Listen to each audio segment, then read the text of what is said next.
তো গাইস সবার আগে এই টিকটক ভিডিওটা দেখো, তারপরে এই ভিডিওর ফানি কমেন্টস পড়বো। Let's go. আমি নামাজ পড়তে যাই, তুমি আসো। ও জুম্মা মুবারক সবাইকে। জুম্মা মুবারক। চলো তুমি যাও, আমি আসতেছি একটু শেষ করে। আমি নামাজে নামাজ বিছাই, তুমি আসো, তারপর আমরা একসাথে কিন্তু কোরআন শরীফও পড়বো, ঠিক আছে? ওকে নাও। আসসালামু আলাইকুম।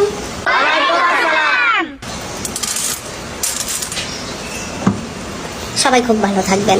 A few minutes later.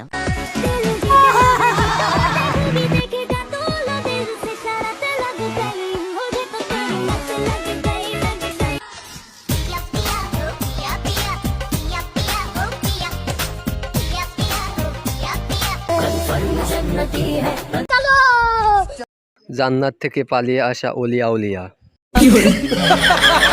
Confirm জান্নাতি। আসেন গাড়িতে ওঠেন, আপনাদের জান্নাতে নামাই দিয়ে আসি। ওযু না করেই আমি ভিডিওটা দেখে ফেলছি, এখন কি আমার পাপ হবে?